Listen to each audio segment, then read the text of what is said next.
हमारे साथ अयोध्या से समाजवादी पार्टी के सांसद अवधेश प्रसाद जी हैं। अवधेश जी, मिल्कीपुर सीट को लेकर के पेच फंस गया। बीजेपी कह रही है कि आप लोग शुरू से ही नहीं चाहते थे कि मिल्कीपुर में समय के साथ जो बाकी सीटों पे चुनाव हो रहे हैं उसमें हो, इसीलिए हाईकोर्ट में आप लोगों ने पेच फंसाया। असलियत क्या है? आपकी तरफ से क्या दलील दी गई और क्या हुआ ये? देखिए, मैं आपका स्वागत करता हूं और अभिनंदन करता हूं कि सही बात को जानने के लिए और सच बात को आदरणीय मतदाताओं को, देवतुल्य जनता को पहुंचाने के लिए मुझसे आप बात कर रहे हैं। इसके लिए मैं आपका अभिनंदन और स्वागत करता हूं। आपने पूछा मिल्कीपुर विधानसभा क्षेत्र का चुनाव। देखिए, उत्तर प्रदेश में 10 विधानसभाओं के उपचुनाव होने, जिसकी अधिसूचना जारी होनी थी, लेकिन उस 10 में एक सीट मिल्कीपुर है, जिसमें वहाँ के देवतुल्य मतदाताओं ने, सम्मानित सभी लोगों ने हमको 12 में करीब करीब 35,000 वोट से जिताया था, हमको 22 में जिताया और हमको अभी 4 जून को जो लोकसभा का चुनाव का नतीजा आया, उसमें मिल्कीपुर विधानसभा भी उसमें शामिल है। उसमें मिल्कीपुर विधानसभा क्षेत्र भी हमारे फैजाबाद लोकसभा चुनाव में शामिल है। तो उस चुनाव में भी हमें जिताया, तो हम उसके बहुत आभारी हैं। और वो सीट जब हम सांसद हो गए तो 12 जून को मैंने अपना इस्तीफा विधानसभा क्षेत्र मिल्कीपुर से माननीय विधानसभा अध्यक्ष श्री सतीश महाना जी को सौंपा। माननीय अध्यक्ष विधानसभा ने 13 जून को वो सीट वैकेंट कर दी और हमारा, और संयोग कहिए, सौभाग्य कहिए कि माननीय अखिलेश जी जो हमारे राष्ट्रीय अध्यक्ष जी हैं, उनका भी इस्तीफा, उनकी भी दरख्वास्त हुई पड़ी थी, उनका भी इस्तीफा 13 जून को, हमारा भी इस्तीफा, और सीट वैकेंट कर दी गई और जिसका नोटिफिकेशन हो गया।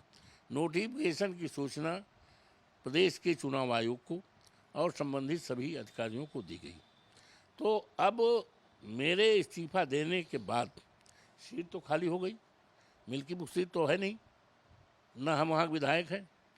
तो एक याचिका दाखिल किया था भारतीय जनता पार्टी के तरफ से, और जो हमसे चुनाव हारे थे। अब उनकी जिम्मेदारी थी, नैतिक जिम्मेदारी थी, कॉन्स्ट्रक्टिव ड्यूटी थी कि जिस समय सीट खाली हो गई, I am no more the MLA from that seat, तो उनको अपनी याचिका वापस ले लेना चाहिए था, लेकिन नहीं लिया। और इसके पीछे उनकी रणनीति भारतीय जनता पार्टी की, चुनाव टालना चाहते हैं, क्योंकि वो जानते हैं कि सीट जिस तरह से अवधेश प्रसाद सीट जीते हैं जनपद अयोध्या की, फैजाबाद लोकसभा की, और पूरे देश में चर्चा है और भारतीय जनता पार्टी की फजीहत है, तो इसमें भी आदरणीय योगी जी, मुख्यमंत्री जी 4-4, 5-5 सभाएं किया, दौरा किया, और आज भी 1 दर्जन से ज़्यादा मंत्री उसमें लगे हैं। लेकिन उन्होंने सब अपने सर्वे में, खुफिया विभाग सर्वे, संगठन के सर्वे, अधिकारियों की बातचीत से, तो उनको यही मिला कि समाजवादी पार्टी बहुत ताकतवर है, भारतीय जनता पार्टी यहाँ किसी भी कीमत पर जीतेगी नहीं, इसलिए कि अयोध्या में हम हारे ही हैं, अयोध्या जनपद की फैजाबाद सीट से, और ये भी सीट हार जाएंगे तो बड़ा मुश्किल पड़ जाएगा। तो उन्होंने ये पहली बात तो रिट वापसी में देरी किया, मॉरल ड्यूटी थी, और उसके बाद जब रिट वापस करने के लिए एप्लीकेशन किया, न्यायालय में कानून चलता है, न्यायालय में संविधान चलता है, न्यायालय में न्याय चलता है, और हमें फक्र है, हम सभी को गौरव है कि हमारे देश की न्यायपालिका, हमारे प्रदेश की न्यायपालिका न्याय किया है, सम्मान किया है, संविधान की रक्षा किया है। ये हमारे प्रदेश और देशवासियों के लिए गर्व की बात है। हम अपने न्यायपालिका पर गर्व करते हैं कि उन्होंने समय समय पर न्याय करके संविधान को बचाया है और हर चीज़ का सम्मान किया है। अब उन्होंने उनकी तरफ से वापसी, रिट वापसी करने का, तो रिट तो उन्होंने किया था, भारतीय जनता पार्टी का उम्मीदवार जो अपने गोरखनाथ बाबा कहता है। तो रिट जब किया है तो रिट की ड्राफ्टिंग जो है उन्हीं के वकील करेंगे कि समाजवादी पार्टी करेगी, उन्हीं के दफ्तर में टाइप होगा, उन्हीं का वकील करेगा और उनकी सरकार है, उनके वकील हैं, उनके सब हैं। तो उसमें जो एक प्रोसीजर है, सेटल्ड लॉ है, सेटल्ड प्रोसीजर है किसी एप्लीकेशन को डालने का, किसी मुकदमे को उठाने का, तो there is a settled law, एक प्रोसीजर है। तो उन्होंने ना तो प्रोसीजर को अडॉप्ट किया, ना कानून को, ना नियम को।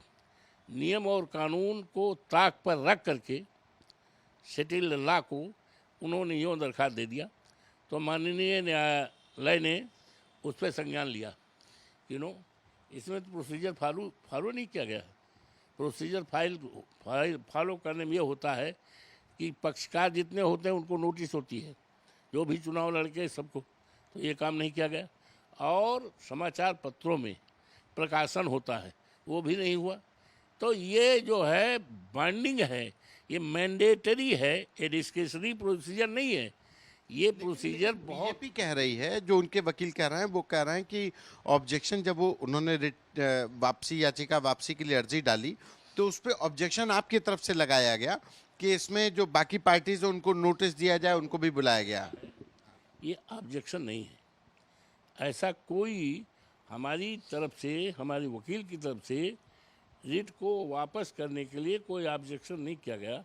अब ये ज़रूर है कि जब वो प्रोसीजर कमी करेंगे, जो प्रोसीजर है उसको अडॉप्ट तो न्यायालय खुद संज्ञान लेगा कि भाई इसमें तो ये होना चाहिए था, ये नहीं हुआ है। तो न्यायालय ने उनकी कमियों को, जो उन्होंने प्रोसीजर में अडॉप्ट नहीं किया है, उसकी तरफ ध्यान करते हुए उनको निर्देशित किया है कि जो तयशुदा प्रोसीजर प्रक्रिया है उसको अडॉप्ट करते हुए तब उस पर प्रार्थना पत्र लाया जाए। इसीलिए उन्होंने आपकी तरफ से कोई ऑब्जेक्शन, आपकी तरफ से कोई किसी की तरफ से नॉट सच है ऑब्जेक्शन। हम क्यों ऑब्जेक्शन करेंगे? हम पार्टी नहीं हैं, हम एमएलए नहीं हैं, हम किस तरह की ऑब्जेक्शन करेंगे? हमने कोई ऑब्जेक्शन नहीं किया, कोई वजूदारी नहीं किया, रिटर्न आपत्ति नहीं किया। अगर कोई कहता है तो पूरी तरह से सरासर झूठ, बल्कि इन्होंने जानबूझकर प्रोसीजर गलती किया है। न्यायालय में प्रोसीजर चलेगा, न्यायालय में न्याय चलेगा और न्यायालय में न्यायिक प्रक्रिया होती है उसको किया जाएगा। और कोई न्यायिक प्रक्रिया को अडॉप्ट नहीं करेगा तो न्यायालय की तरफ से संज्ञान लिया जाएगा। तो ये सिर्फ मिल्कीपुर चुनाव को टालने की बीजेपी की रणनीति थी पहले 101%। और विकास कि इनको पता है कि हम चुनाव हारेंगे और बुरी तरह हारेंगी, और इस तरह हारेंगी जमानत जब्त होगी। इसलिए वो चुनाव टालने के लिए समय से इन्होंने रिट दायर किया था। रिट समाजवादी ने तो दायर नहीं किया, तो इन्होंने वापस नहीं लिया, 4 महीने ज़्यादा हो गया। और जब वापस भी लिया तो तमाम प्रोसीजरल गलती किया। जो न्याय प्रक्रिया का जो रूल्स है, नियम है, कानून है, इसके तहत दावा दायर होगा, इसके तहत कानून रिट दायर होगी, इसके तहत वापस की जाए। तो ये जो प्रोसीजर है, ये प्रोसीजर अडॉप्ट नहीं किया गया है। इसीलिए माननीय न्यायालय की तरफ से संज्ञान लेकर के इस कमी को उजागर करते हुए ये कहा गया कि तयशुदा जो प्रोसीजर है उसको अडॉप्ट करते हुए तब प्रार्थना पत्र दिया जाए। और इसमें ये भी कहा कि नोटिस, और ये भी कहा प्रकाशन, ये सारी बातें कहा है और 15 दिन के लिए टाल दिया। अब बात बहराइच की। बहराइच में जो कुछ हुआ कैसे देखते हैं? बहराइच धधक गया, एक लड़के की गोली मार करके हत्या कर दी गई। उत्तर प्रदेश सरकार कहती है हमारी कानून व्यवस्था बेहतर है। ऐसा है, जो बहराइच की घटना है सारी घटना पे मैं बात कर रहा हूँ। संपूर्ण घटना बहुत ही दुखद है, दर्दनाक है, और इस घटना के पीछे सरकार, जिला प्रशासन और सरकार पूरी तरह से जिम्मेदार है। उसकी तरफ से सावधानी नहीं बरती गई, विद द रिजल्ट इस तरह से घटना हुई है जो दर्दनाक है। और इसके लिए अब मैं अनुरोध करता हूँ योगी बाबा की सरकार से कि प्रदेश में अमन चैन कायम करने के लिए, भाईचारा कायम करने के लिए और पूर्व की तरह वातावरण कायम करने के लिए हर प्रयास करने चाहिए। और ये इस बात को न रखा जाए कौन किस पार्टी का है, कौन किस वर्ग का है, किस जात का है। इससे ऊपर उठ करके मुख्यमंत्री पूरे प्रदेश के मुख्यमंत्री हैं, सबके मुख्यमंत्री हैं। इसलिए इस प्रदेश में आपसदारी, भाईचारा, सौहार्द कायम के लिए हर तरह का उनको कदम उठाना चाहिए। और जो दोषी हैं किसी तरह से, हम किसी पक्ष की बात नहीं कर रहे हैं, जो भी दोषी हैं उच्च स्तरीय जांच करके कानून उनके खिलाफ तो कार्रवाई करेगा ही करेगा। फिलहाल सरकार और जिला प्रशासन दोषी है। लापरवाही के चलते ये दुर्भाग्यपूर्ण घटना हुई है। ये घटना नहीं होनी चाहिए। इसके लिए मिल बैठ करके सौहार्दपूर्ण वातावरण कायम करना चाहिए।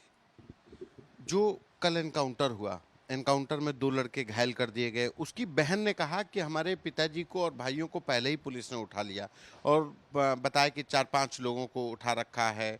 और उसके बाद जब बहराइच पुलिस एनकाउंटर करती है तो उसमें 5 लोगों की गिरफ्तारी होती है। 2 लड़के जो थे उनका एनकाउंटर करने के बाद पैरों में गोली लग गई उनके। देखिए, जहाँ तक एनकाउंटर का सवाल है तो इंडियन पेनल कोड में, आईपीसी में, जिसमें सज़ा का प्रावधान है, और सीआरपीसी में, एविडेंस एक्ट में, कहीं पर भी इनकाउंटर का कोई स्थान नहीं। बड़े बड़े अपराध के लिए बड़ी बड़ी सज़ाएं हैं, यहाँ तक मौत की सज़ाएं हैं। तो ये जो है ये न्यायालय का काम है, ये किसी सरकार का काम नहीं है। और फिलहाल इनकाउंटर का कहीं स्थान कानून में या आईपीसी में, सीआरपीसी में इनकाउंटर का कहीं स्थान नहीं। आखिरी सवाल, क्या पुलिस जाति धर्म देख करके एनकाउंटर कर रही है? अब ऐसा है, पुलिस का जहाँ तक सवाल है वो जग जाहिर है। पुलिस क्या क्या कर रही है ये प्रदेश और देश की जनता पूरी तरह से जान रही है। और एक तरह से ये पुलिस पर से सरकार का इकबाल भी ख़त्म हो गया है। पुलिस मनमानी कर रही है और सरकार का इकबाल ख़त्म हो गया है। इस पर मुख्यमंत्री को, सरकार को चिंता भी करना है, फिक्र भी करना चाहिए और सुधार भी करना चाहिए। धन्यवाद।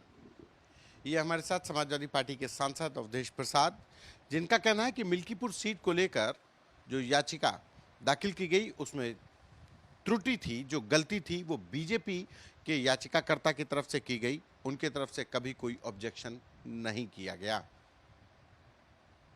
कैमरा पर्सन रोहित के साथ संतोष कुमार, आज तक।